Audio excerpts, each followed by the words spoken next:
Jacob Albracht, Tommy Castor. This is Sports Daily on Wichita's #1 sports radio, 97.5 and 1240 KFH.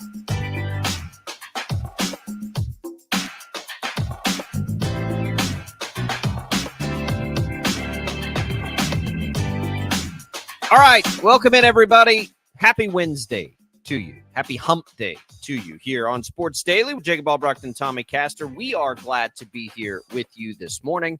Alongside Chad Chambers producing, manning that KFH hotline. We'll make our way through, continue to get ready for championship weekend in the NFL. We've got Baseball Hall of Famers announced. We've got a Wichita native, pretty shockingly to the casual observer, fired in Milwaukee, that we'll get to, and much, much more here on Sports Daily.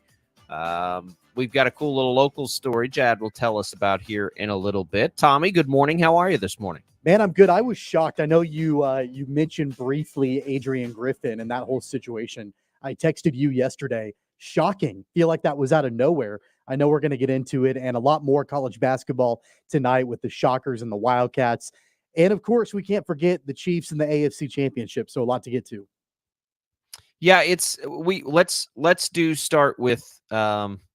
start with Adrian Griffin. So you and I did not see that coming. You and I are casual at best NBA observers in January. The NBA, for me personally, like it goes to the back burner until we get through really college basketball, and then I sort of dial in at that point. Certainly not when we've got NFL football and when we have college basketball. You only have so much time in the day, right? And so all I have done with Adrian Griffin and the Bucks is just sort of observe that they're off to a really nice start, right? Yeah. Second best in the East right now. All their offensive metrics are really good. They're 30-13. You know, as I've checked in and talked to people who are a little more dialed in, everyone just says, yeah, they're off to a good start. I'm not sure anybody's better than Boston. So that's what I've consistently heard from people who are watching the NBA a lot.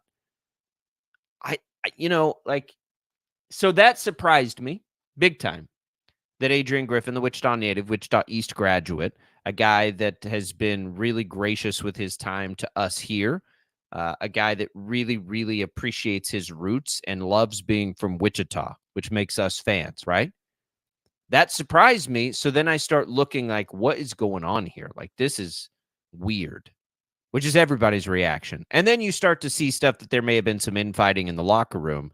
And I think what's really interesting is the pressure on the Bucks. Remember, they fired Budenholzer, who took them to a title in the offseason, which surprised people in the first place. So clearly the pressure there is immense right now. And I would imagine that your star players were not particularly pleased with the way things are going. And in the NBA, we know how that goes.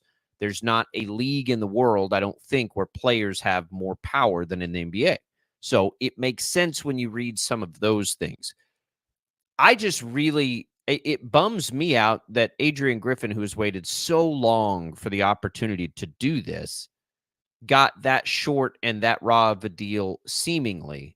Now, of course, he'll get paid and everything else. I just hope it's not his last opportunity to be a head coach, right? That's all I hope. And that's what I fear is that, a guy that clashed with players because he's hard-nosed and all these things, our team's going to be willing to do that again. He'll find an assistant job in about 2.5 seconds. Like that part of it is fine, but it's that head coaching opportunity that he's been waiting for a long time. He's been a high-level assistant since 2008 and was a high-level player.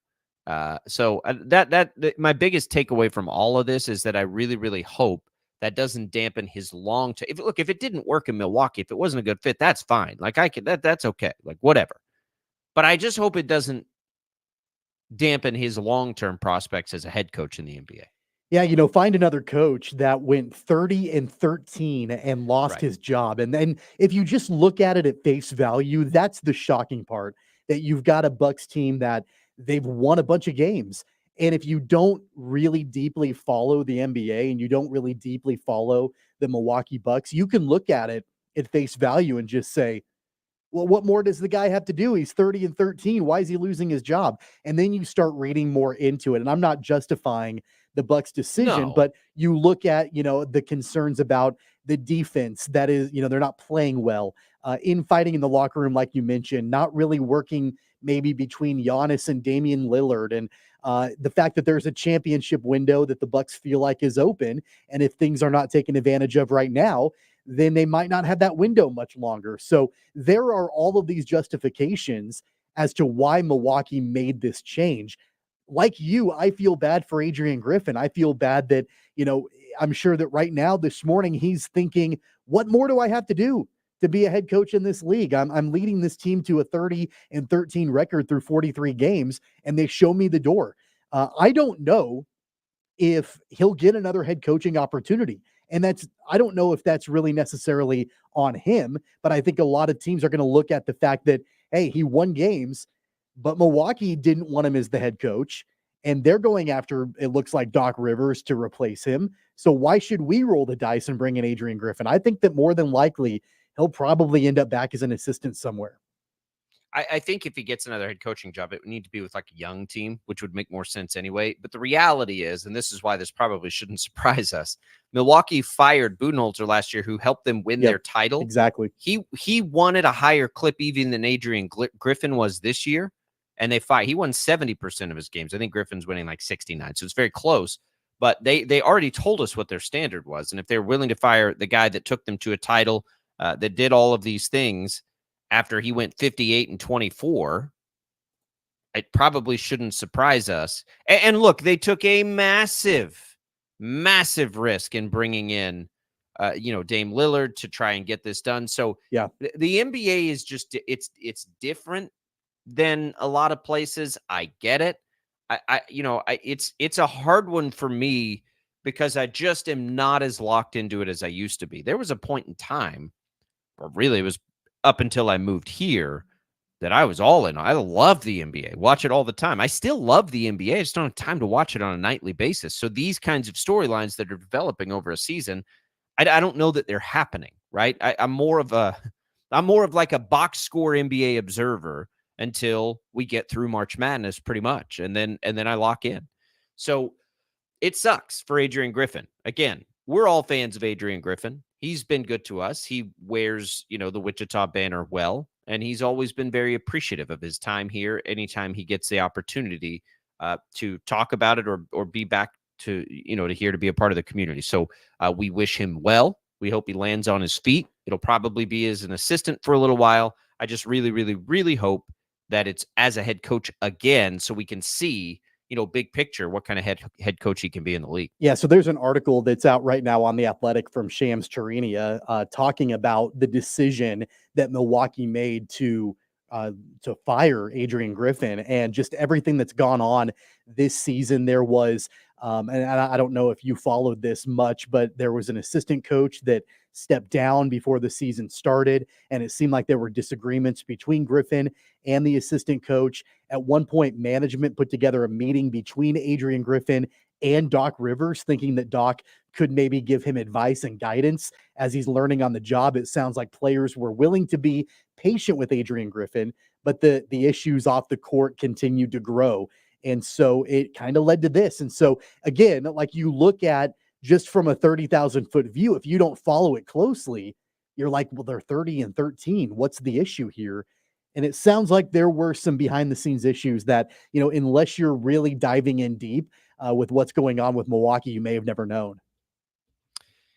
Yeah, and we didn't, of course. You sent me that right as it happened, and we were getting word of it in the newsroom, and it's just like everyone's asking me why, and I'm like, guys, I don't know. Like, I'm not sure. It doesn't make sense to me either, but let's look. Let's take a look and see what the deal is, and we'll find out if the change works out for Milwaukee. I don't know. I do know, though, that they are a franchise where it's championship or bust, and that's probably as simple of an explanation as you could need to understand why that happened. Championship or bust, they don't feel like they're on the right path to a championship. They're making a change. Okay. And that's the thing. It's not about being, 30-13 in the regular season. You could win the most games in the regular season, and that's probably not enough for Milwaukee. I mean, think about this. Giannis signed an extension and recommitted to Milwaukee thinking that they could win another championship or multiple championships. And so that window is right now. It's not a couple of years down the line. That's why, as much as I have always appreciated Adrian Griffin and the way that he develops players and all of that, it was a little, I don't want to say confusing.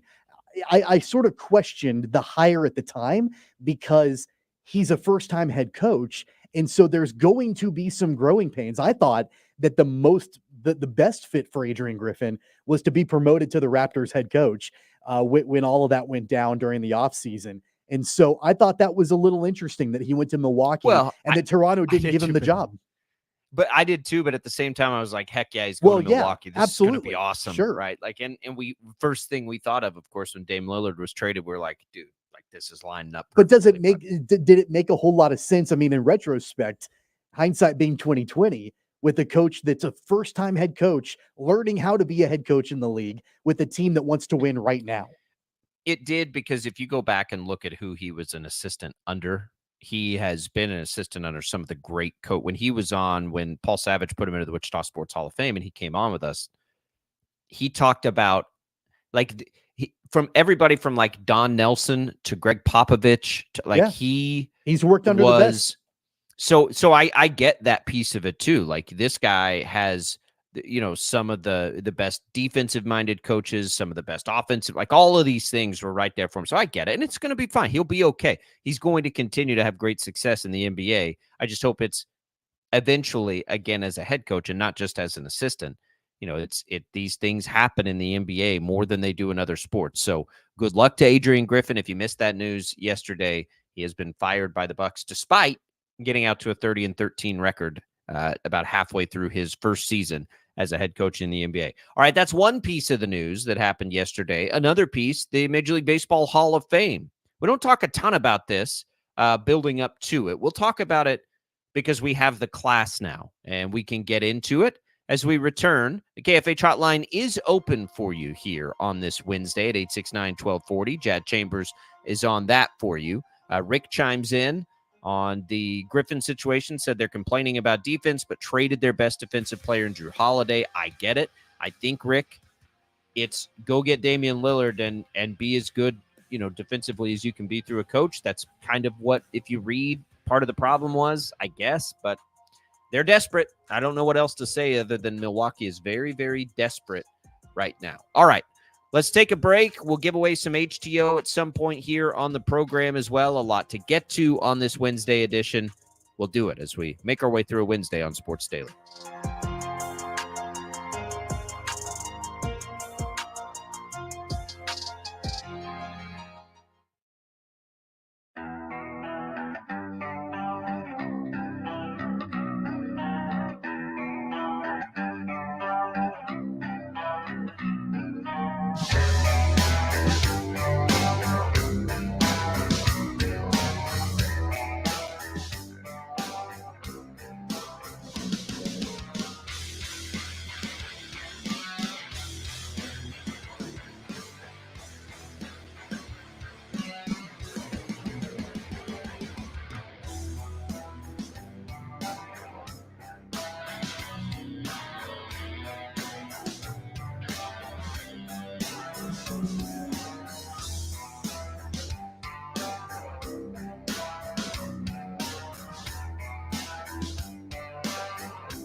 Each.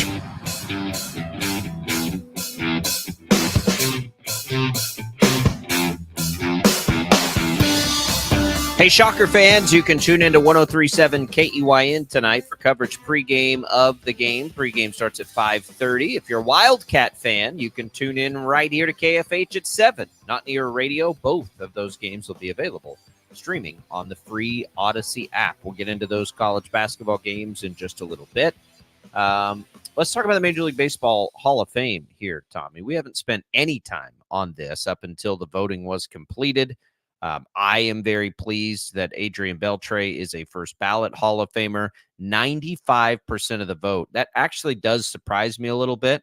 Adrian Beltre has, I think I've said this many times, I never would have thought this would have happened, but he became my favorite baseball player of all time. Like I've never enjoyed watching somebody play more than him, and the way he approached the game and his love of the game and how much he enjoyed it.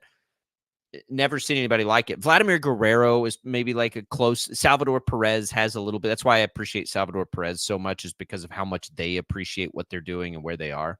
That sort of lore. And then, as a young guy, I had my favorite players, as all young kids do. But man, I've never appreciated a baseball player more. So I was really happy to see him in on the first ballot, 95% of the vote. Joining him will be Todd Helton, who, in my opinion, absolutely deserved it, and another first ballot guy in Joe Mauer, which he barely got over the threshold on his first ticket, but I'm glad he's in there. What did you think of this class, Tommy?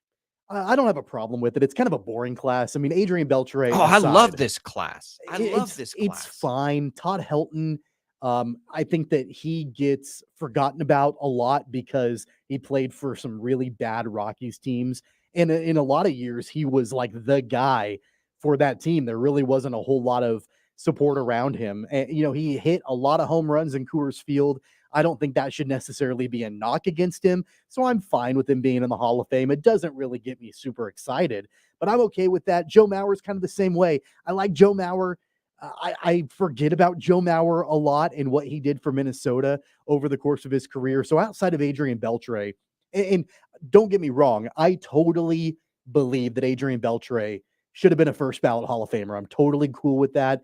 That he had a great career. But other than that, I mean, yeah, Helton, I can go either way. It's fine. Joe Mauer, I can go either way. The one guy that I feel like, and I know I'm biased because I'm a diehard Atlanta Braves fan, Andrew Jones should be in the Hall of Fame. And I don't know why Andrew Jones, he's in his 7th year. He got like 63% of the vote, so he's not quite there yet.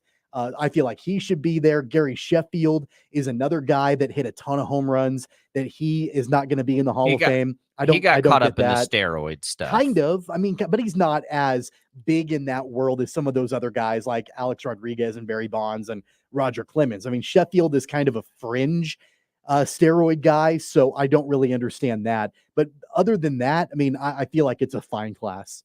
So Sheffield is caught up in the same thing like Barry Bonds is caught up in, basically, where it's just like it depends on what you read and what you believe and everything.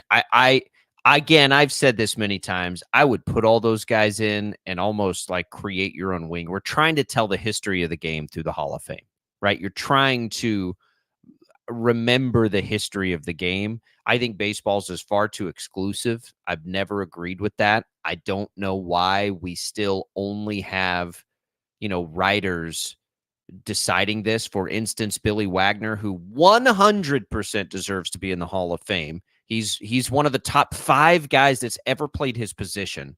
Like, get over it.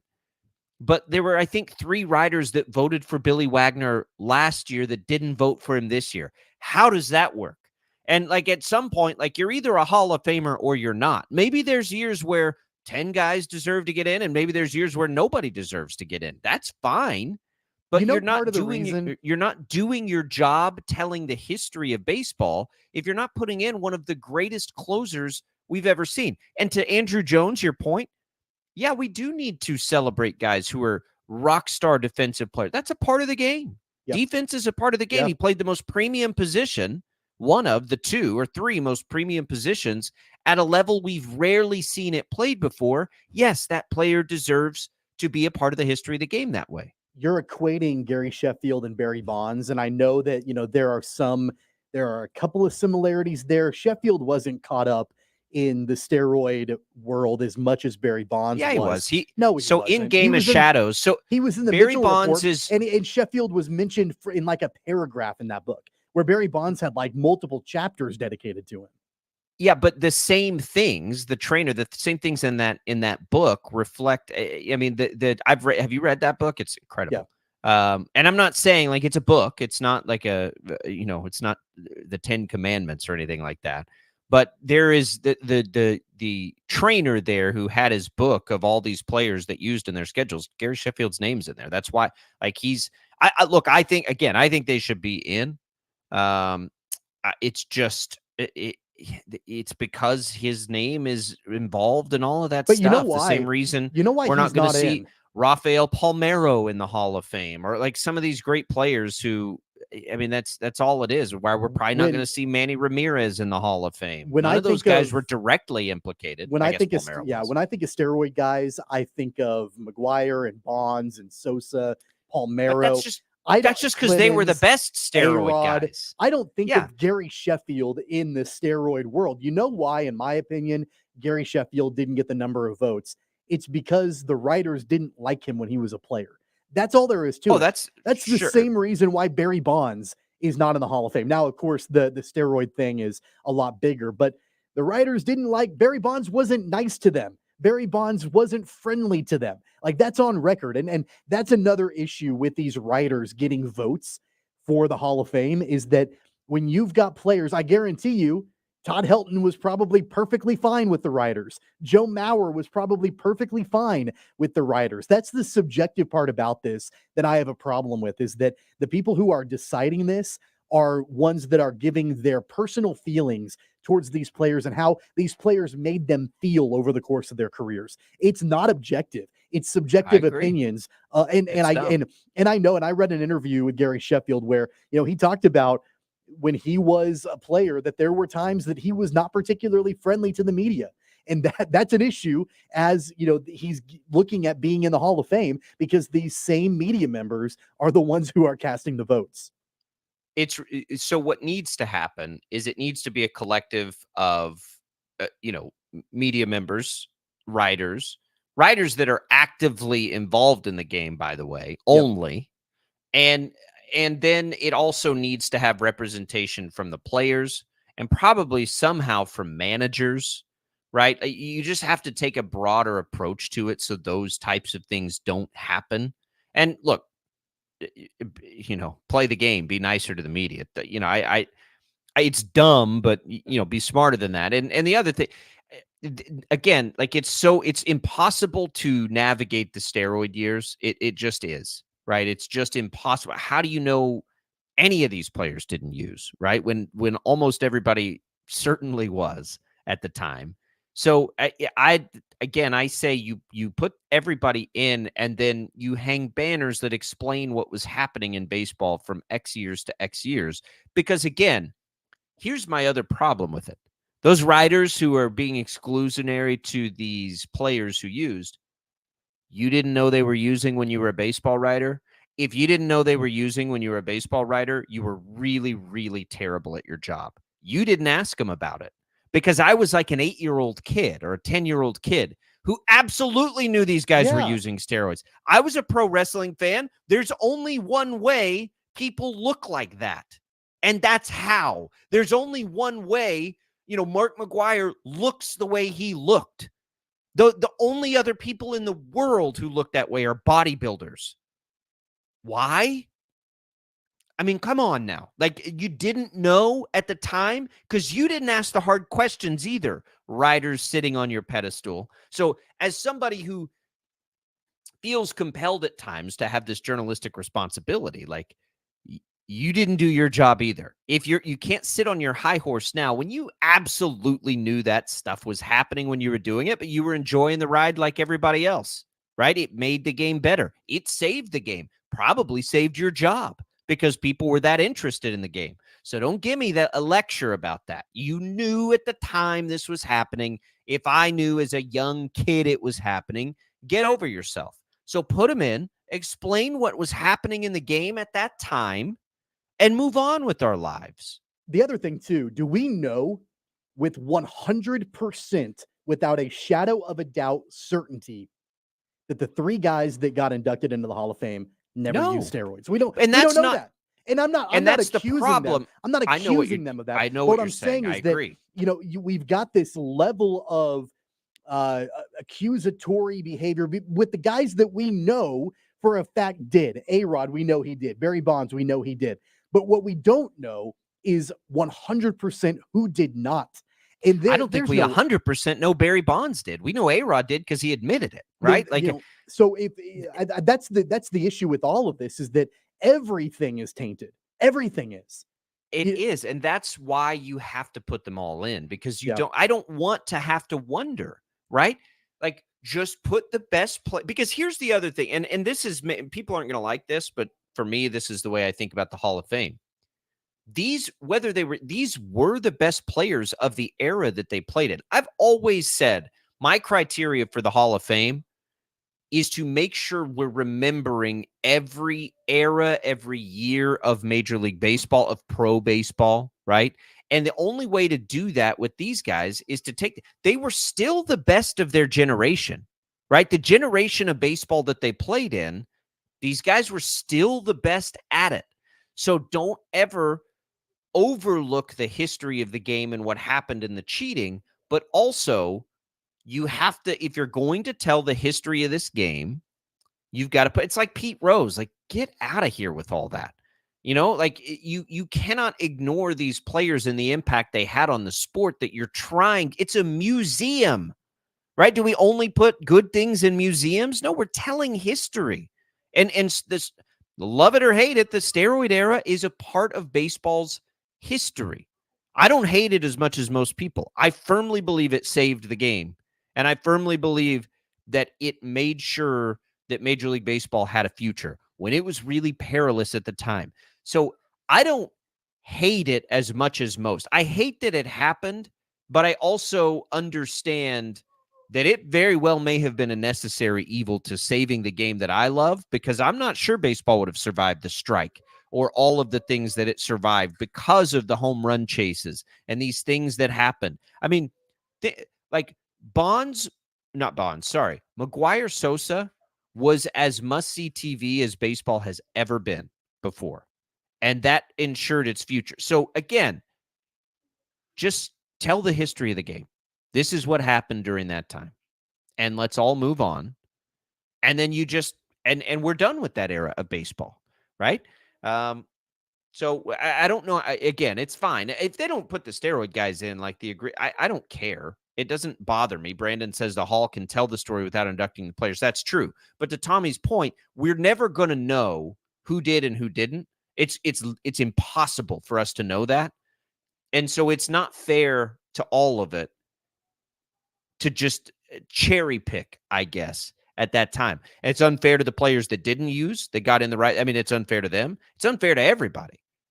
I think you put the best players in and you say, hey, this is what was happening at that time. You can go through a historical index of what guys have admitted use and all of these things, but it's hard.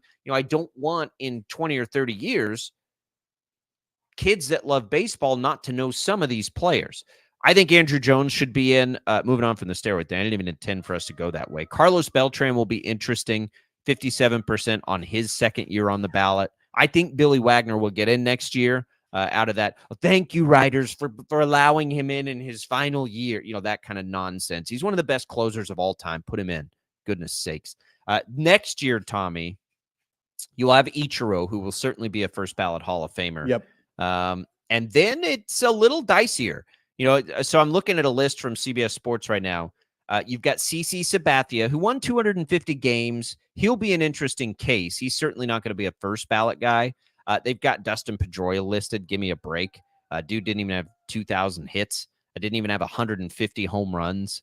Get out of here with Dustin Pedroia. At personal asterisk, I was a big Ian Kinsler fan. And so, there was this big rivalry between Pedroia and Kinsler, and I was always Team Kinsler. So, a grain of salt on Pedroia. I would have to dig into his numbers. I don't think he's a Hall of Famer, though. Kinsler's listed, too. I don't think he's going to be either. His numbers across the board are better than Pedroia's. And then there's Felix Hernandez. I would put King Felix in. I think he is one of the best pitchers of the generation he played in, for sure. So, Ichiro would be a yes. I would say King Felix needs to be in. And then so if I was voting, I'd have Wagner in, Jones in, Ichiro in, and King Felix in next year. And that's probably it. I'm on the fence with Beltran, but that would be, I would take all those guys in next year. The issue with Beltran is that not only was he in the steroid era, but also he was part of that sign stealing situation with the Astros. That's going to be a big knock on Carlos Beltran. And, he was obviously a manager for a very, very, very short period of time and then lost his job because of that scandal. So, I think that's going to be an uphill battle for Beltran just because he's dealing, he's in that steroid era, but then also he's got the Astros situation. That to me, I keep him out for that just out of spite.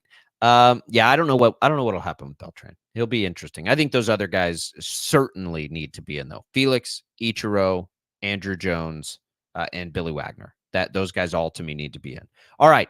That's our Major League Baseball talk for the day. Real quick on the way out, Jad, you've got a story here that's interesting. Jad sent this to us, and it's about a listener to the program that we greatly appreciate. What's going on there, Jad? What can you tell us? Well, he's for quite a while. He's had a business selling empanadas. If you're familiar with that, really delicious, actually. Chad Freeman, right? Yeah. And he's been selling them. They had a stand open at the Anchor Meat Market, kind of in the downtown area, and they've been selling those for a while. That's closed right now. He's working on getting a food truck together, but he's actually going to be, he actually is. They're in the middle of doing this right now, competing in a reality-ish television competition sort of thing that's going to be on the Food Network. And so they're out of state right now doing that and competing. And I don't know. It's pretty cool. Yeah, it really is. I mean, good luck to Chad. Yeah, Chad's awesome. Chad's a great listener of the program. I know that he's reached out on occasion before, I think on the Sports Daily Facebook page. And so when you sent that to us, Chad, competing on the Food Network, that's a pretty big accomplishment. So congratulations to him and his wife. Yep. Love that. That's fantastic. Good luck there. Argentina's empanadas. I'll have to look at that. I'll have to try and get them out, see if they want to do some kind of party at HTO. We need to start doing some food truck stuff out there. That'll be fun this summer. Well, once he gets so that good going, luck. yeah, definitely. Good luck to them in that competition as well. All right, speaking of HTO, let's give something away here. Let's give away some coffee and some tea on our way out. And then we'll begin to dig into some college basketball tonight, and of course some Chiefs football as we've kind of just begin to scratch the surface on how fascinating this matchup is to me. Let's do a free iced tea and a free brewhouse coffee from HTO. The tea, of course, available at any HTO here in Wichita, East or West, and then down in Derby. The coffee available to you at the East location of HTO and in Derby as well. Good luck. Chad will get us a winner to the first caller on the KFH hotline. 869-1240 is that number. We'll come back digging into the numbers. The Chiefs are outmatched a little bit on paper here against Baltimore. I'll tell you why. Coming back.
All right, welcome back in, everybody.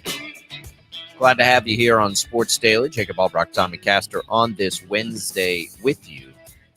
We'll continue to discuss the Chiefs game all the way up until Sunday.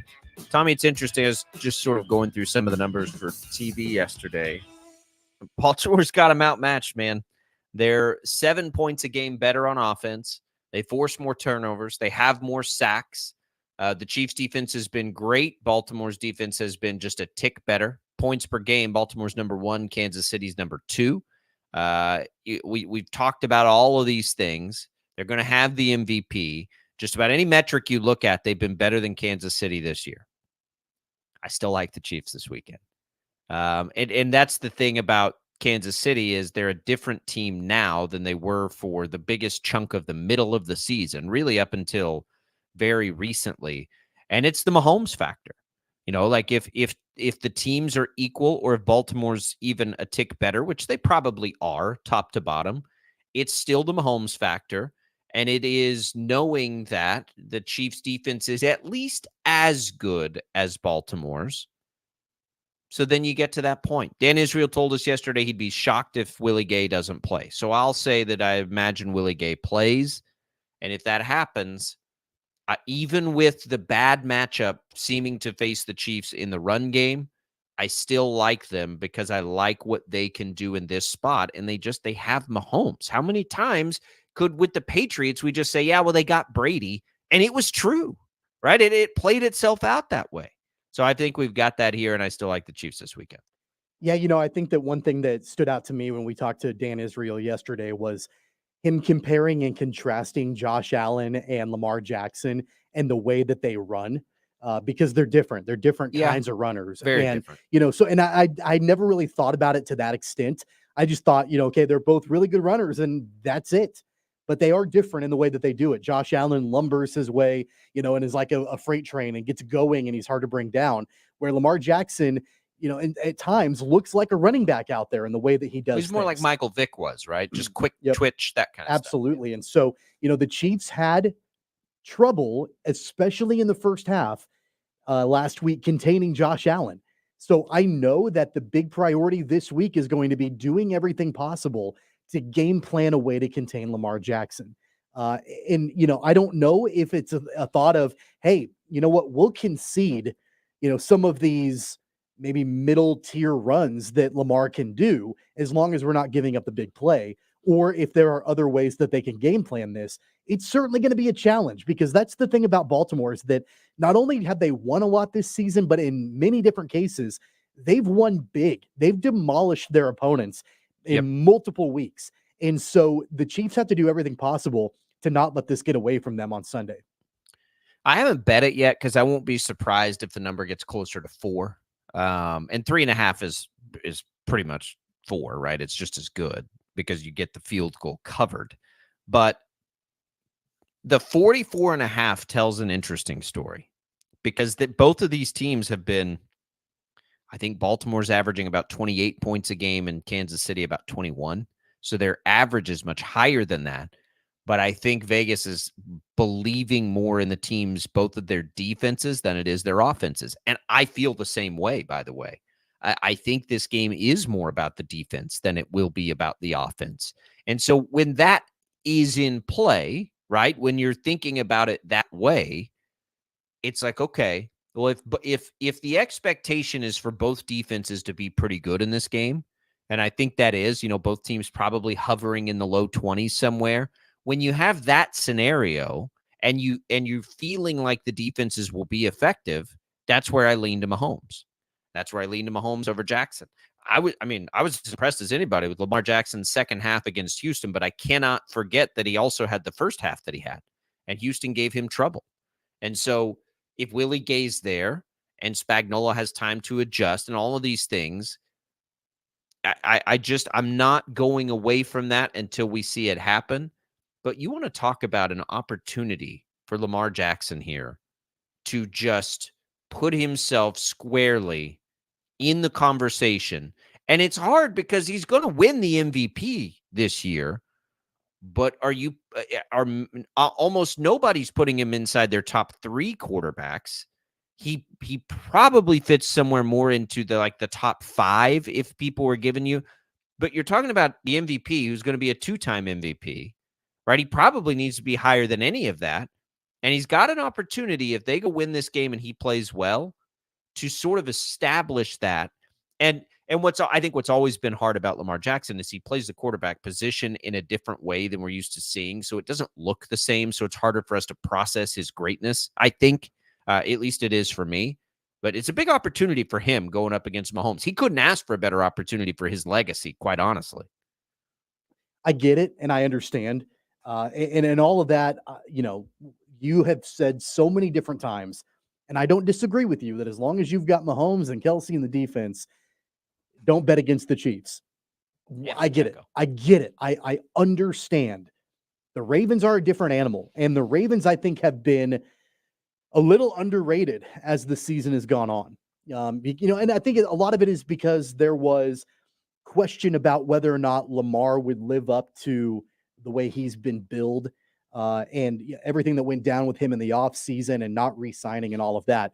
And then they have not been a team in the last couple of years that we have ranked as high as Kansas City or Cincinnati or Buffalo. They've kind of been on the outside looking in. It's a resurgent team. And again, if you just go back and you look at what Baltimore has done week by week by week by week, they've not just beat opponents, they've demolished them. I said that before. So you've got to bring your 100% A game. This cannot be for Kansas City. I'm just going to lay it out here right now. This cannot be a game that the offense falters and the defense has to pick them up. Conversely, it can't be a game that the defense falters and the offense has to pick them up. You've got to have both. You've got to have both, because I would argue that this game, this AFC title game against this opponent, is a more difficult opponent than either team that you might be facing in the Super Bowl. This is the bigger test. And the reason I say that is because we don't know yet. We don't know yet if Deebo Samuel is even going to be healthy for San Francisco, and Brock Purdy looked average last week. So I think Baltimore is better than either of these NFC teams.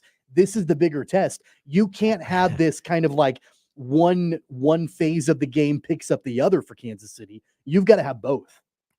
And I think we've had both, but to your point of either team you'd play in the other one, Tommy, Baltimore played both of those teams this year and beat them by a combined score of 71-25. Yeah. So the two teams in the NFC Championship were both smashed by Baltimore. Smashed. I 100% do you think it's fair to say that, I think to an extent, Baltimore's been underrated this season? Absolutely. They could be historically good for all we know. And they were in the regular season. Absolutely, unequivocally, historically good. Their point differential is absurd. It's almost 3 times higher than Kansas City's was in the regular season. It's strange when you think about all that for me to be like, I like the Chiefs here, but I do. We'll continue it. I'll tell you why. Again, remind you, Baltimore has been the best team in the league this year, and I don't know that it's been particularly close, but I think they are beatable. Right? I think they're and everybody's always beatable in the NFL, but I think they're beatable. And I think Kansas City has a formula that can make it happen. We'll continue in the second hour. 869-1240 on the KFH hotline. We'll be back with more. Hour number 2 coming on Sports Daily.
Jacob Albracht, Tommy Castor. This is Sports Daily on Wichita's #1 sports radio, 97.5 and 1240 KFH.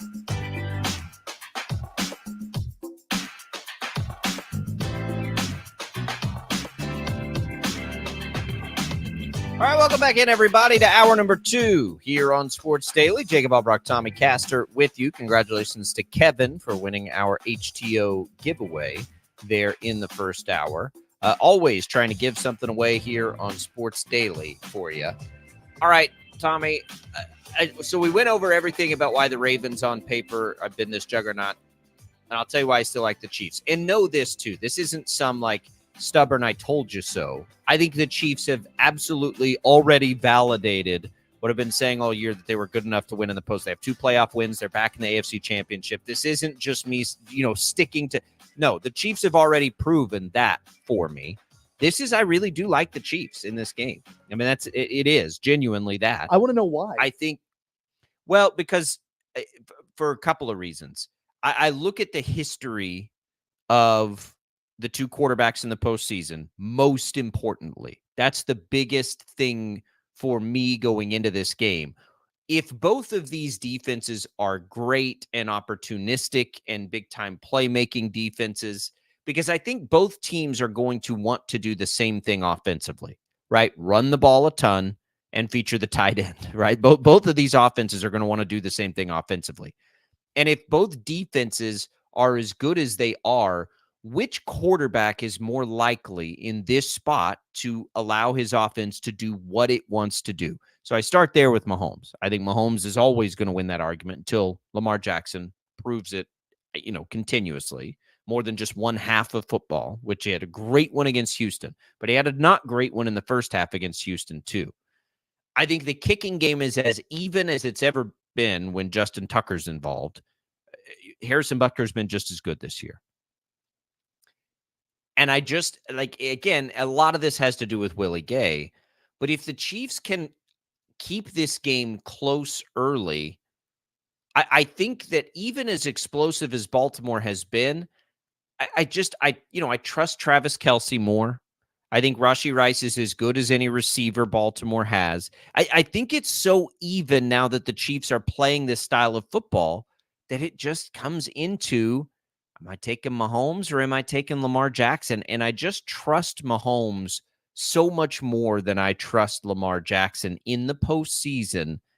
And I think it's closer than the numbers indicate. I think the numbers are slightly deceptive because I think there's a very different Chiefs team than we saw earlier in the year. It's a very different brand of Chiefs football than probably we've ever seen in the Mahomes era. Pacheco's healthy.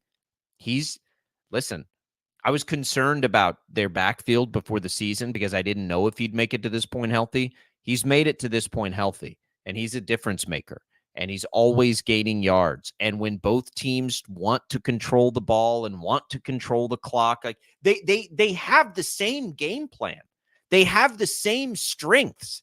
It's like you're looking in the mirror to some degree. And while Baltimore is certainly talented, more talented in a lot of areas than the Chiefs are, they're not at the most important spot.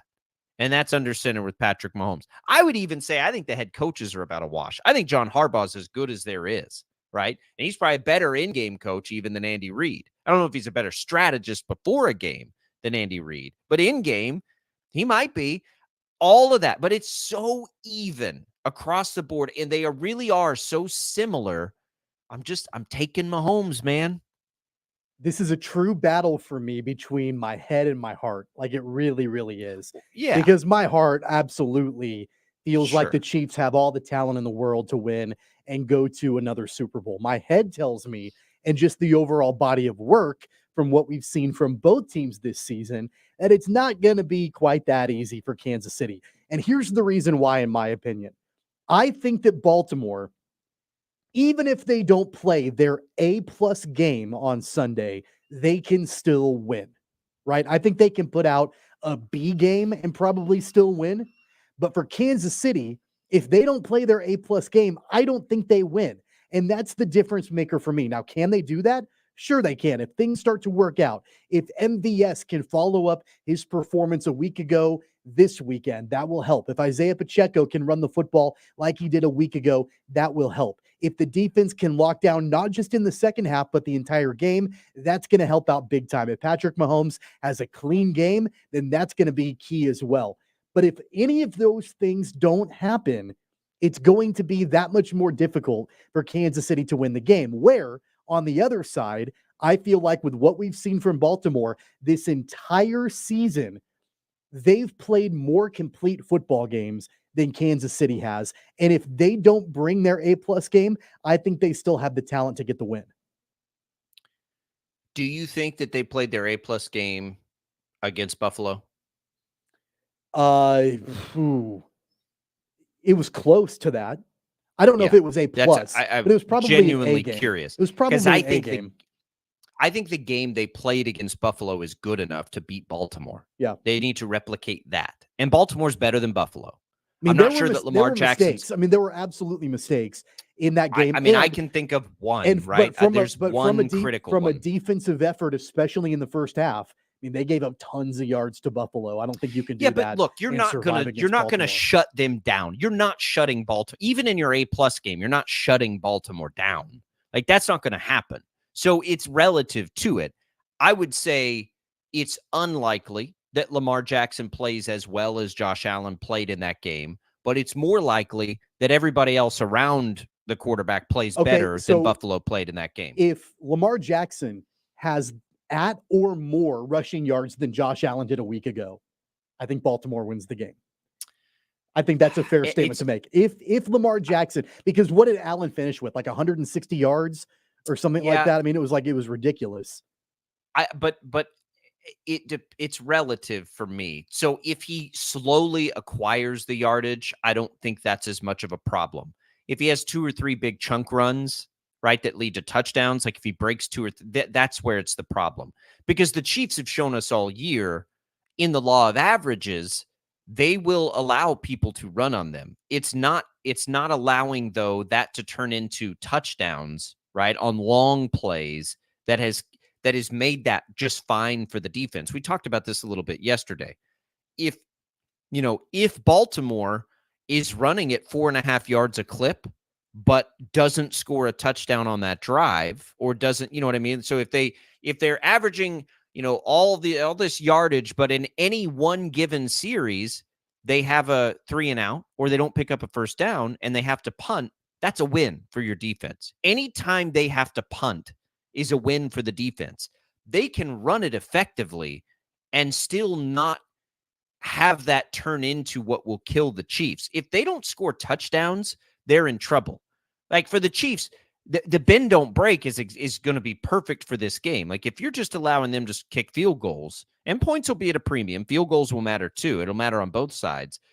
But as long as that's not like long touchdown runs, I don't care if Lamar Jackson has 150 yards running. It's fine.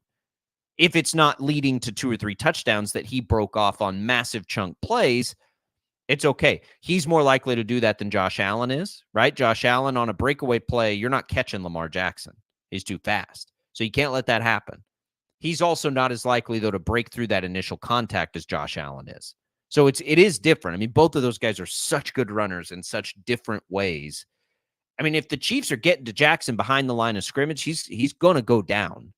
It's different than Josh Allen, who can break through a couple of those and then break it off. They didn't really blitz Josh They won't Allen blitz. a whole lot They're either. not going to blitz Lamar Jackson. They're not going to blitz Lamar Jackson. They're going to spy Lamar Jackson. And but that initial point of contact is the key. Josh Allen breaks through the initial point of contact as a runner. Lamar Jackson's very different than that. He gets a lane and hits the hole, right? It's different.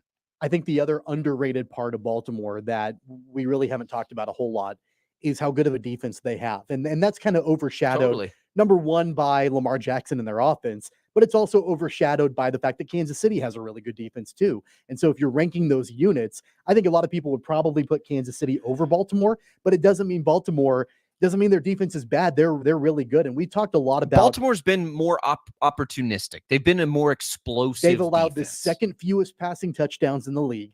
They've got the most sacks in the league. That was one thing in the game against Buffalo, was that the offensive line for Kansas City kept Patrick Mahomes clean.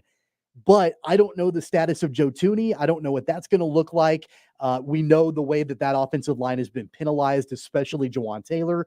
So Baltimore gets to the quarterback. That's what they do. The most sacks in the NFL this season belongs to Baltimore. And so that's going to be key also. We've talked about how Kansas City limits the points scored by opponents this season defensively. Baltimore does a great job too, especially as of late. The last 5 games, the Baltimore defense has held its opponents to less than 20 points. And in 8 games this season, held their opponents to 10 points or less. So they've got a really solid defensive unit, and it gets overshadowed by what the offense in Baltimore can do and all of that and the flashy nature of that offense.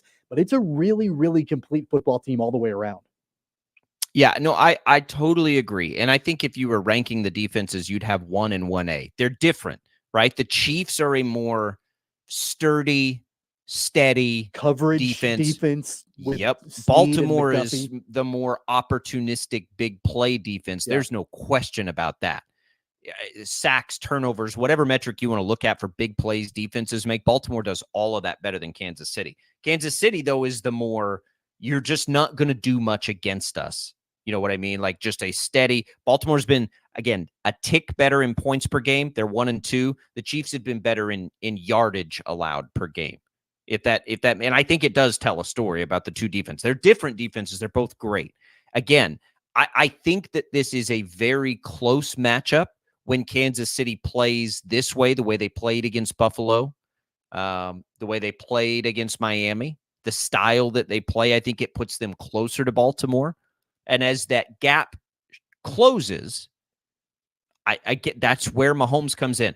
I don't know that people look. I think in Kansas City, people would say Patrick Mahomes best quarterback ever, right? I think he might be. I think he very well could be. Understand that he's ahead of where Brady was through this point of his career. He has one fewer Super Bowl, but he went to that Super Bowl. He's been to as many. His yardage, his touchdowns, his win-loss record in the playoffs, I believe, is identical, I think. So he's at or ahead of where Brady was. What made Brady so great in the long term was how long he did it for. But what Tom Brady was doing at that point in his career, that's what Mahomes is doing, right? And how many times was Brady that X factor in these moments? So I don't think it's out of line to say when it's as close as it is stylistically that I'm going to take Mahomes in that spot, because I think stylistically it is close right now between these two teams. And again, Houston is not nearly as good as Kansas City. That's fair. That is a fair statement. And they had them on the ropes for a half of that game. Now, they didn't finish it. And Baltimore, through its true explosive nature, only needed a half to really blow that game out of the water.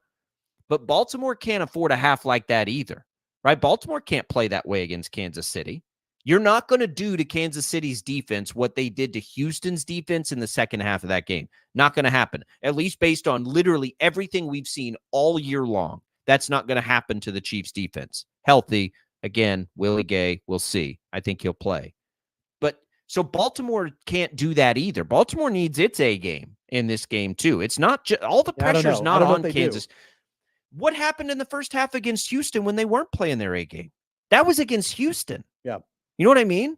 Like the first half of that game, it was, what was it, tied? And Lamar Jackson was doing nothing. So and then they won by 3 touchdowns.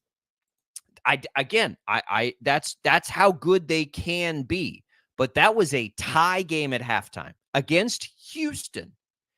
If Baltimore doesn't bring its A game, that might not be a tied game at halftime. They may be down 10 points to the Chiefs. So they've also got a lot of pressure on them to do this too. I think the gap seems wider than it is because the Chiefs went through the stretch of this season where they didn't play well at all, right? That's not what's happening now. The gap is wider than it is. The wider right now, I think, because of the fact that Baltimore, they have played and have had more examples of complete football games, 40 minutes of football from start to finish, more examples of that throughout the course of the season than Kansas City has had. And I think that Baltimore, they can get away with not playing their A game and still win. Now, they can't play a C game or a D game, but I don't think they have to be perfect in order to win this game.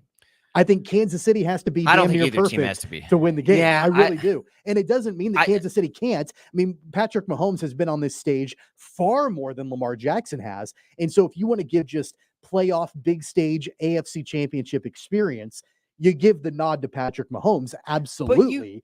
But if from a top to bottom talent level, and not only talent level, but the way that these teams have played this entire season from start to finish, you have to give the nod to Baltimore. That's not a subjective statement. That's objective. The way that those two teams have played from start to finish this season, the nod does go to Baltimore. It doesn't mean Kansas City can't win the game, but the nod goes to Baltimore. They've had a better season up to this point. That might be that's objective, but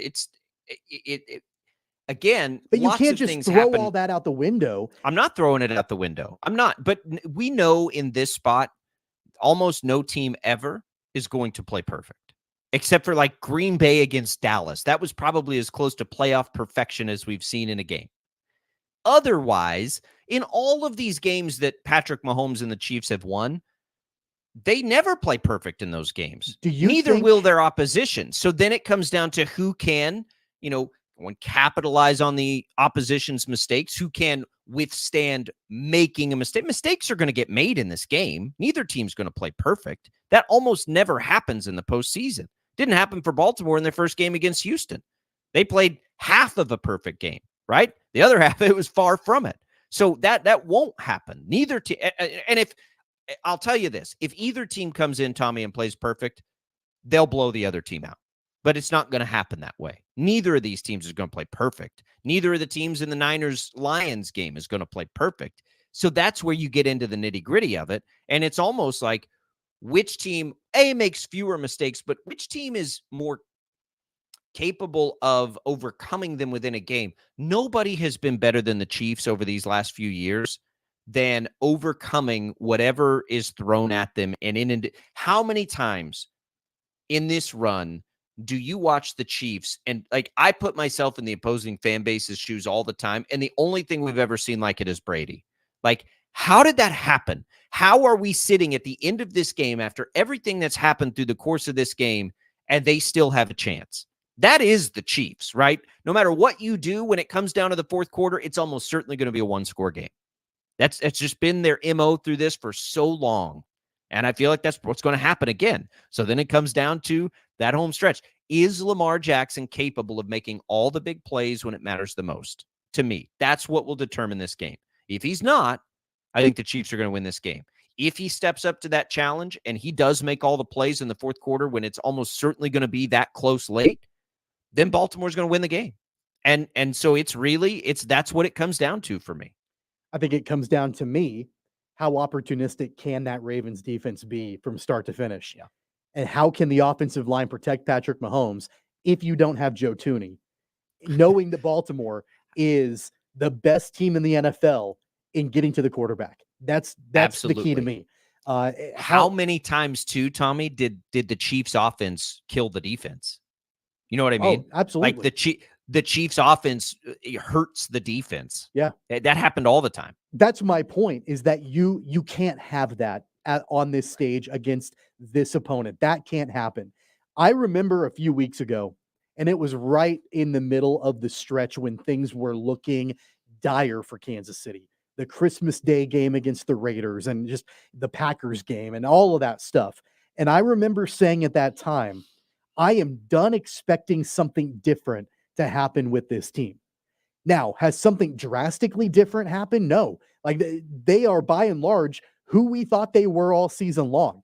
They have found ways to overcome that. They have found ways to overcome those deficiencies, to compensate for some of those mistakes, the turnovers, and it's pretty simple. They stopped throwing it to those receivers. Exactly. So they have found ways to compensate for it. But by and large, this team continues to be who they are.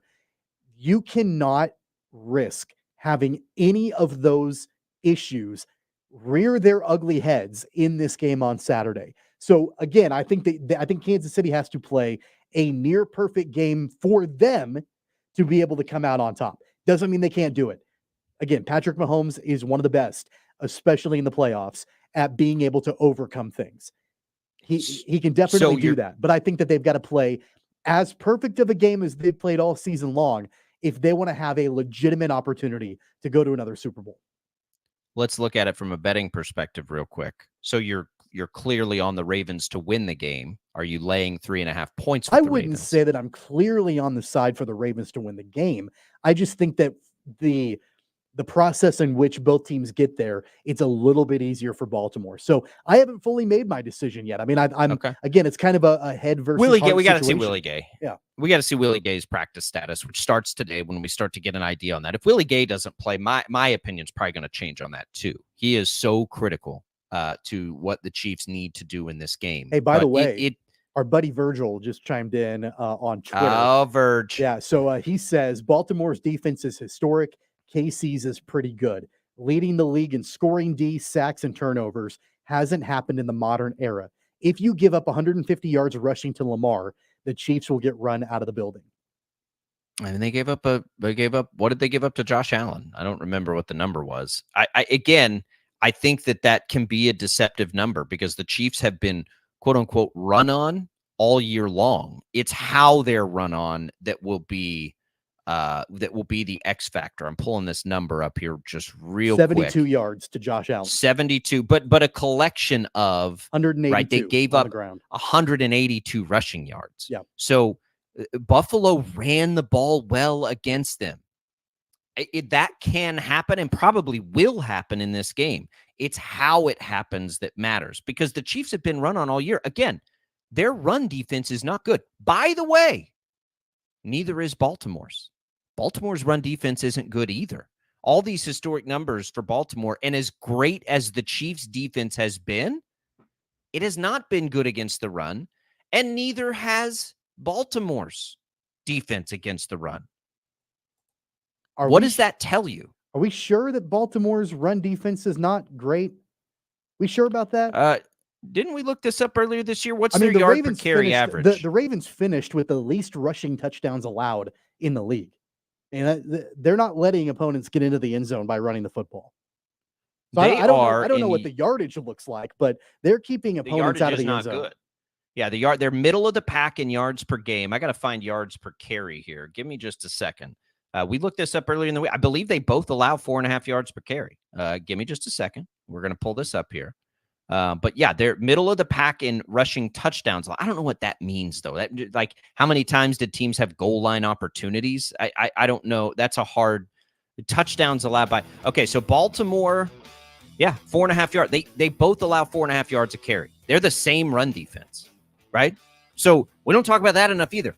The X factor of this game is Isaiah Pacheco. What if Isaiah Pacheco runs for 150 yards? He's facing one of the worst run defenses in football on a yard per carry average, which I don't know how else you accurately get a gauge of a team's run defense.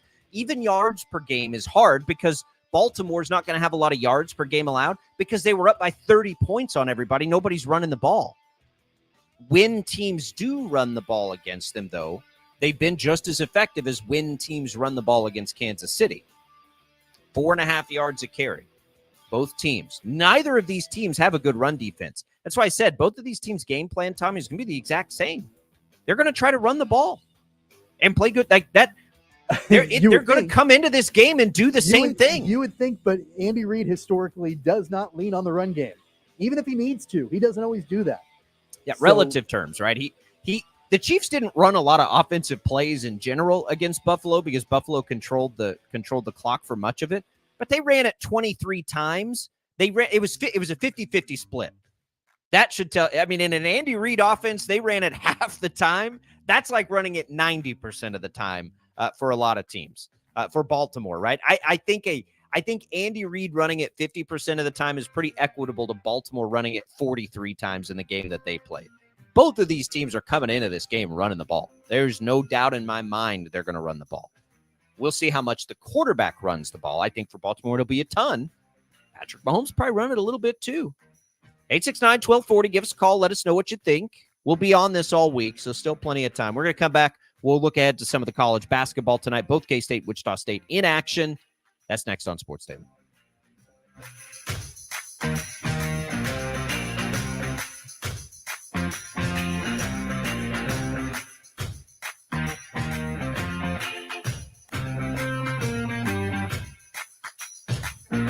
Your phone call is welcome. 869-1240. Sports Daily on 97.5 and 1240. KFH, Wichita's #1 sports radio. Looking for heating pellets? Look no further than Pride Ag Ace Hardware. Pride Ag carries the very best Pennington Premium Oak Pellets to keep you warm this winter. Stop by 5204 North Mays Road. Pride Ag Ace Hardware, where we take pride in serving you. It's cold outside, but spring mowing season will be here soon. Now is the time to bring your Husqvarna mower to Maximum Outdoor for the Husqvarna Winter Service Special. Save 15% off winter service labor or 50% off pickup and delivery within a 25-mile radius now through February. Avoid the spring service crunch and save money with the Husqvarna Winter Service Special. South of 21st and Andover Road, or west location, south of Kellogg on West Street. Or visit MaximumOutdoor.com. Truck owners, Toppers Plus Truck Accessories has a new expanded showroom at 333 North West Street, stocked with the tonneau cover for you. Protect your truck bed and valuables with a locking truck lid. Choose from hard, soft, folding, or retractable covers. Toppers Plus has top brands including Lear, Undercover, Backflip, X-Stang, Roll and Lock, and more. Work or play, make your truck work for you. Visit our new expanded showroom at 333 North West Street or toppersplusks.com. Make the truck work for you.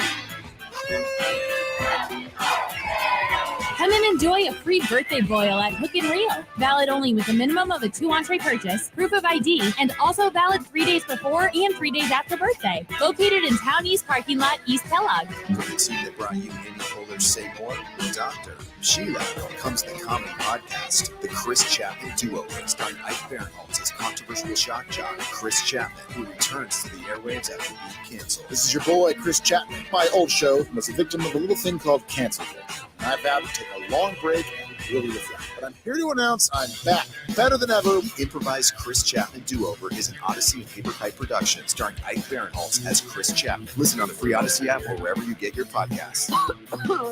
It's so pretty cold. Honey, you need NyQuil Severe Honey. NyQuil Severe Honey gives you powerful cold and flu symptom relief with a dreamy honey taste. Feeling better, honey? Honey? I'll take that as a yes. Try NyQuil Severe Honey for powerful cold and flu symptom relief. NyQuil Severe with honey flavor. The nighttime sniffling, sneezing, coughing, aching, fever. Honeylicious, best sleep with a cold medicine. Use as directed. Keep out of reach of children. Lowe's knows pros want savings now. That's why, as an MVP's Pro Rewards member, you get volume savings on orders of $1,500 or more at the Pro Desk. And there's more. We've lowered our prices on select top products like electrical wire and drywall, so you can get the job necessities for less. Because Lowe's knows savings. Lowe's knows pros. In-store only. Exclusions, restrictions, and more terms apply. Details at lowes.com/terms. Subject to change. eBay Motors is here for the ride. 120,000 miles of night drives, daily commutes, and who knows how many. Are we there yet? Through countless fixes, elbow grease, and a new radiator, you kept your ride alive. With eBay Motors, you have over 122 million parts to keep it running. And with eBay Guaranteed Fit, they'll be the perfect fit every time. Plus, at these prices, well, we're burning rubber, not cash. Keep your ride or die alive at ebaymotors.com. Eligible items only. Exclusions apply. Mr. Electric's hand-picked team of licensed, certified, and background-checked electricians love what they do every day. For them, it's not a job. It's a passion for getting out every day and fixing homeowners' electrical problems. Doing electrical work right the first time and knowing that they have the power to make things better for you and family. That's Mr. Electric.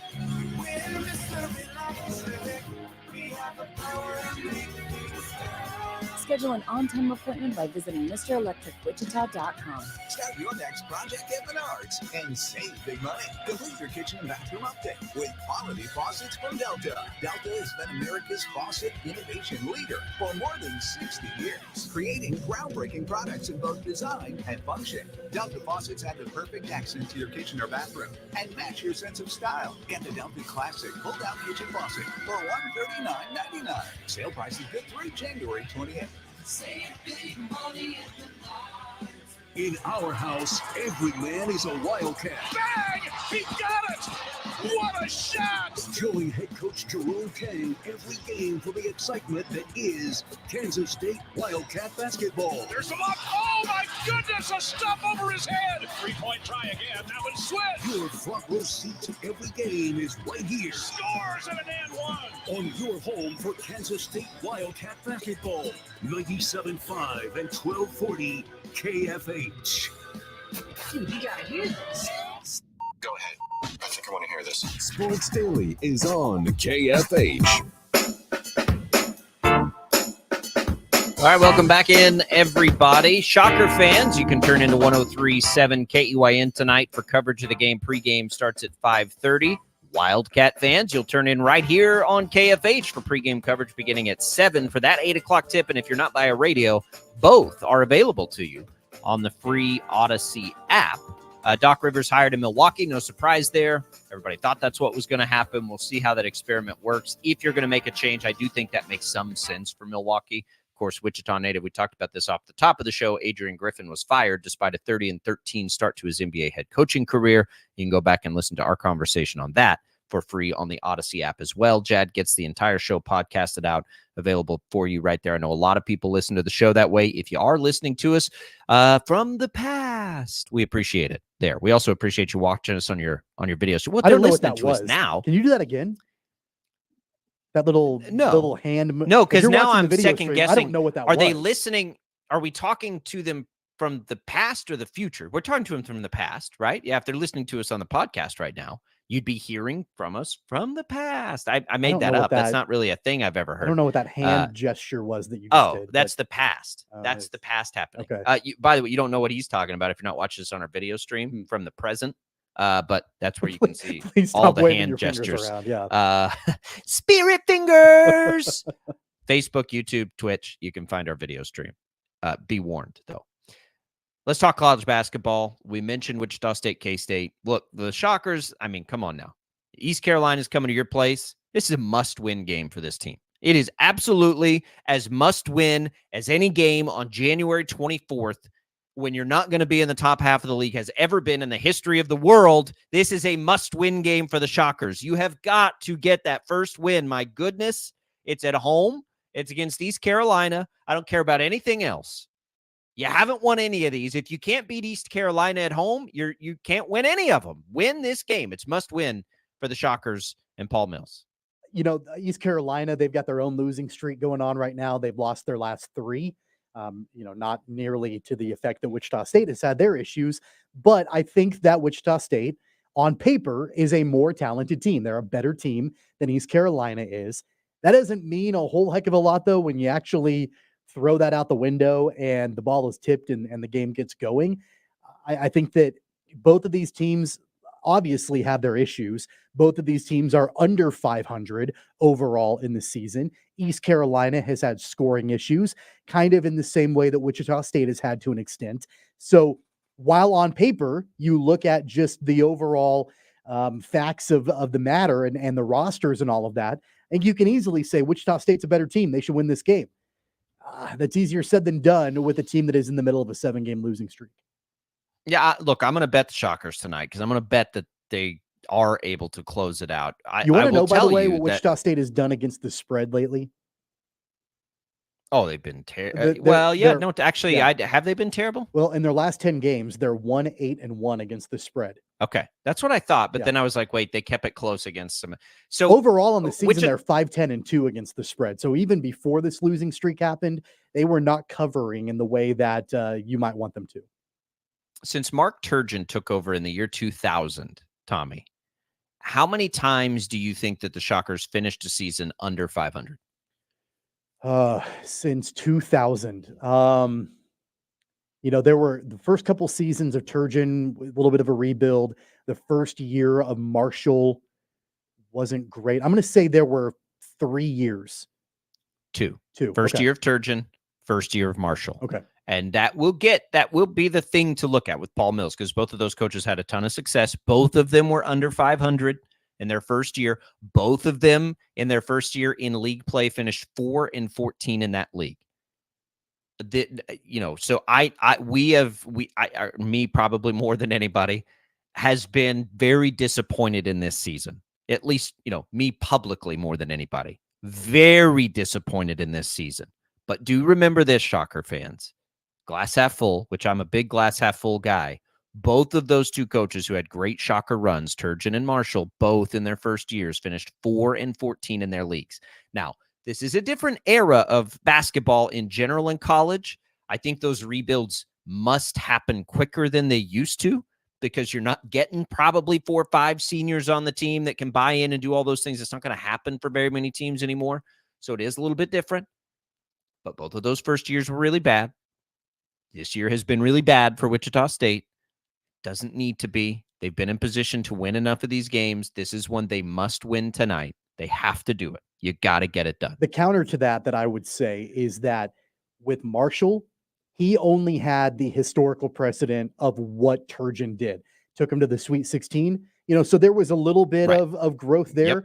Yep. Expectations are very different. Turgeon didn't have any expectations. That program was in shambles when he came in the year 2000. And so anything was good. Turgeon rebuilding that program the way that he did and taking them to a Sweet 16. The expectations are significantly different in the year 2023 than they were in 2000 when Turgeon came in and when they were in 2007 when Marshall came in to Wichita State. So that is different. Paul Mills is inheriting a program with substantial expectations and probably a lot better talent right now than what Turgeon or Marshall had in year number one for their respective programs, I would think. Especially I won't Turgeon. speak to that because I have no idea. I have no idea. I would think that the talent level of this team is better in 2023 in year one under Paul Mills than what it was when either Turgeon or Marshall started, I would think. I'm not sure. I literally don't know anything about Wichita State basketball. It's a different conference too. Keep in mind, they're playing in the Missouri Valley in both of those. The Missouri Valley was really good back in those days, though. It was as good or better than the AAC is now in those years. Here's what else I would tell you about that historical precedent. It took Mark Turgeon, right? It took him, and these were the things that I said to be careful what you wish for as far as Isaac Brown was concerned. But it took Turgeon 6 years to reach the NCAA tournament. He did it once in 7 years at Wichita State.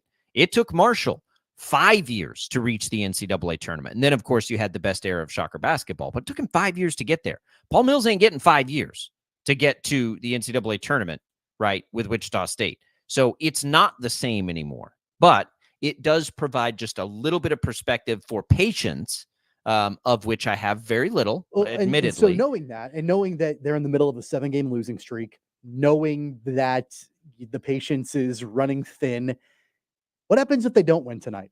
What happens if East Carolina snaps their 3-game losing streak? What happens if a team that is, I think on paper, not as talented as Wichita State comes into Coke Arena and they win? And that losing streak extends to 8. Apathy will be at full force. Might be anyway, but it for sure would be at that point. If you can start to string some wins together here, then people are going to be very interested in a lot of the games that are coming down the stretch. If you lose this one tonight, that little bit of that shred of hope for this year is going to be gone. We like talking about what the ceiling could potentially be for various teams at different points in the season. I've thought about this a lot. What is the ceiling right now for Wichita State basketball? And is it? I think I have a. Do you think the ceiling, could they get back to 500 in conference by the time it's all said and done? Is that too far out of reach at this point? I mean, they're 0-5 in conference play? No, it's not. It's unlikely. It's honestly, it's more likely that they got on a run in the conference tournament. I think the ceiling is, and they showed us this, and the reason I think this is a possibility, maybe not so much with Memphis, but with Florida Atlantic, they were leading much of that game, right? Even against Memphis, they were I don't think it's out of the realm of possibility at all that Wichita State makes a run in a tournament and becomes one of those kinds of team if everything falls their way, because they've shown us against the top tier of this league that they can absolutely play with them for spurts. So if they can find that consistency, that would be your ceiling, a puncher's chance in the tournament. Where they finish in the conference is probably going to be low, but they'll be in a position, they should be in a position where they've got a puncher's chance in the tournament. I don't think that's out of the realm. And that speaks, again, glass half full. It's not like they're getting killed, right? They're, in fact, ahead, and maybe that's even more frustrating. I mean, I think there are all kinds of Memphis, but I get what you're Memphis saying. was the outlier, but they were the entire first half that was back and forth, right? I think that you just, as a Shocker fan, have to continue to look at this as, are they still bought in? Are they getting better? And are some of these players that are going to be a part of the future getting better under Paul Mills? Those are the important things to watch for, I think, right now, because until the conference tournament,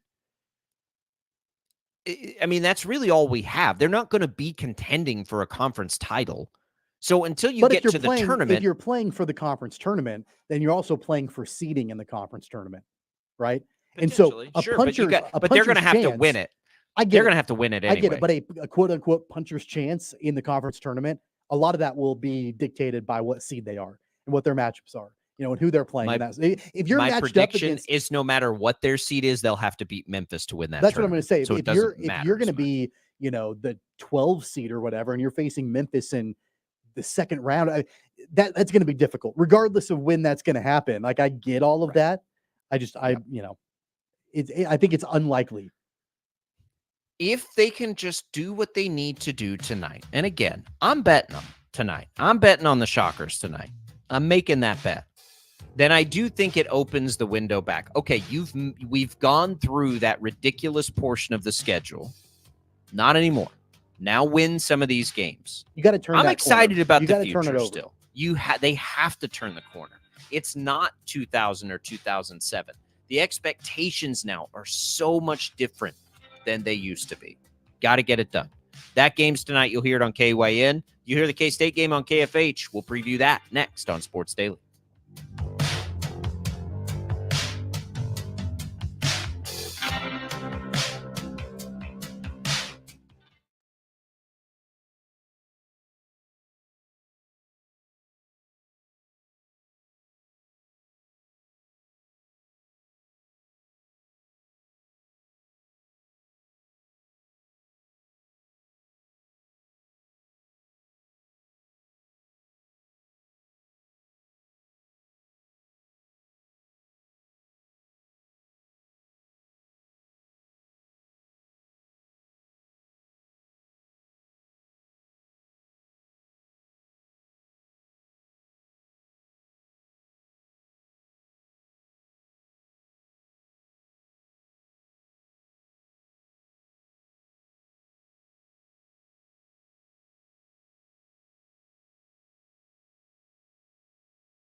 Sports Daily is on KFH.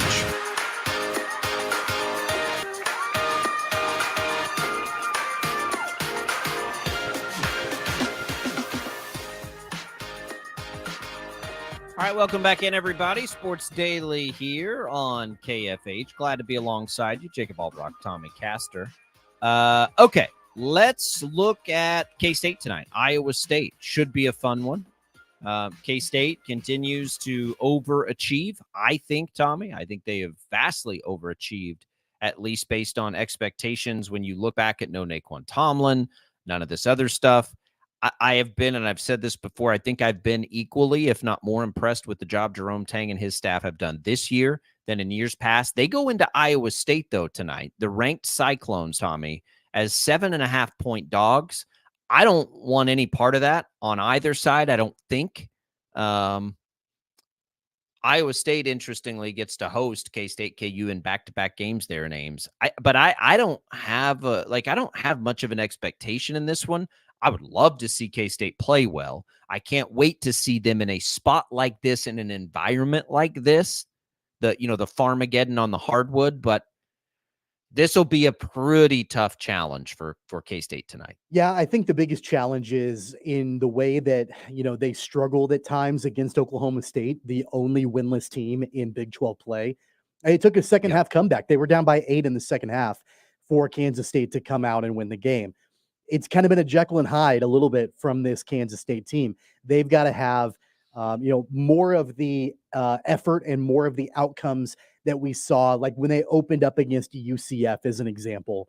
And there have been a couple of other games where they've been able to flex a little bit. They've got to have that kind of effort as opposed to what we saw inside Bramlage on Saturday.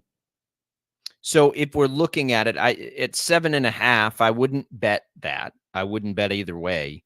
The one that I think is becoming a bet to make with them, though, and let me just look and see if they have this prop up yet, but it's Arthur Kaluma, and it's his 3-pointers. Let me see here. Player threes. So they've got Kaluma right now at 2+, right? Arthur Kaluma has had 2+ 3-pointers in his last 4 games.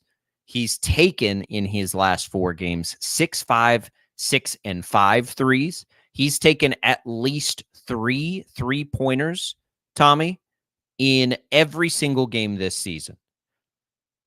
That feels like an opportunity on Kaluma to make at least 2. At least 2 is at -130. If you get even crazier, you can get 3 at +225. I wouldn't do that. I would just take the -130 for a guy that at least should, because he has all season long, get the opportunities to take a bunch of them. Again, he's averaging like 5, almost 6 3-point attempts in his last 4 games, right? So you need him to shoot 33% from 3 and keep his attempts up. That's kind of where I would look at as a bet in that world, is an Arthur Kaluma at least 2 3-pointers made. That's probably the bet that I would make on this game tonight. In fact, I'm going to do that right now. I actually do like Kansas State to cover the number, though. And the reason I say that is because a year ago, the two teams split and they both won at home, but Kansas State covered both times last season. And on top of that, Iowa State this year has kind of struggled offensively in Big 12 play. They're only averaging about 66 points in conference play, and their home games in conference, they only scored 57 against Houston. We know about Houston's defense, though. 57 against Houston and 66 against Oklahoma State. So they have not put up a ton of points at home in conference play, and really overall in conference play. Their offense really has not been lights out. So knowing that, I think I might take Kansas State +8, because I do think that even though Iowa State could probably win on their home court, I don't think it's going to be a blowout. So I would take Kansas State +7.5. Yeah, I think 65 points probably wins this game. I'm with you on that. 65, 68 points. So then, does Kansas State get into the 60s? They're probably safe. Yeah, I don't mind that thought process, actually. I could get on board with that. Maybe sprinkle a little of that into one of the sites that gives us like a same game parlay bonus or something. Throw that in there. Shockers, again, I think the Shockers cover. I like that a little more. I think they have their back as squarely against the wall as it could possibly be. And I don't get the sense that this team has let up in any way on this season, and I think that's the recipe for a big-time performance at home tonight. K-State is just going to have to grit and claw their way to try to keep this close. Iowa State's good again, right? They're 14-4 also. Let's take a quick look actually at the Big 12 standings for the implications there. Iowa State right now, I think they have 2 losses. Yeah, that's what I thought. So K-State can kind of keep the pace up there by themselves. Iowa State's lost 2 Big 12 games. K-State, of course, only the 1 Big 12 loss. And man, how close is K-State to being unbeaten in the Big 12, that Texas Tech game? But it should be a ton of fun. I'm a little surprised Kansas State is not ranked yet. That Oklahoma State performance probably didn't help them any. But these are the kinds of games in this league this year where if you can go get a game like this, it enhances your chances to win the Big 12 immensely, because you figure, right, that Iowa State's also going to be there in the end in that mix at the top of the league, especially as, Kansas and Houston have faltered a little bit lately. It does feel more like you're going to have, right, Kansas State, Houston, Kansas, probably Baylor, probably Iowa State, maybe Texas Tech, probably TCU, probably Texas. Like all of those teams are going to feel like they got a chance to win this league, and they all do. Hey, and in a Big 12 where all these teams are beating up on one another, Kansas State is a 1-point loss in Lubbock away from being undefeated in the Big 12. I'm telling you, I'm just as impressed by the job they've done this year than the job they did in totality last year. No Naquan Tomlin. Tyler Perry's not playing well.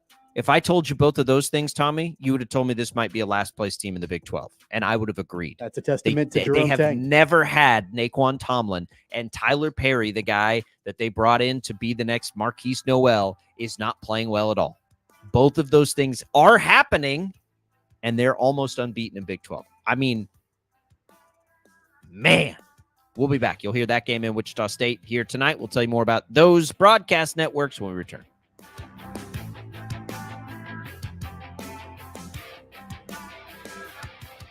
Patterson Diesel is the way to go. Call 550-0000. Come and enjoy a free birthday boil at Hook and Reel. Valid only with minimum of a 2-entree purchase, proof of ID, and also valid 3 days before and 3 days after birthday. Located in Town East parking lot, East Kellogg. You expect your home to protect everything you love, but you don't expect the days water is breaking down the foundation and damaging your home. Cracks in walls and even floors are just a few signs your foundation is compromised. But there's one way to get answers to all your concerns. A free home inspection from Groundworks. We put water back in its place. Get your free inspection at groundworks.com. Groundworks.com. Know when the game is playing you. Play responsibly. But if you or someone you know needs help, call the Problem Gambling Helpline at 1-800-GAMBLER to be connected to a Kansas-certified gambling counselor. Brought to you by the South Central Problem Gambling Task Force. Keep the fun in the game. Know when the game is playing you. Call the helpline at 1-800-GAMBLER. That's 1-800-GAMBLER. In this market, you'll find Fisher Investments is different than other money managers. Different how? Aren't we all just looking for the hottest stocks? Nope. We use diversified strategies to position our clients' portfolios for their long-term goals. You don't just provide cookie-cutter portfolios? No, we tailor our clients' portfolios to their goals and needs. But you still sell investments that generate high commissions for you, right? No, we don't sell commission-based products. We're a fiduciary, the highest standard of care for a financial advisor. It means we're obligated to act in our clients' best interest. So when do you make more money? Only when your clients make more money?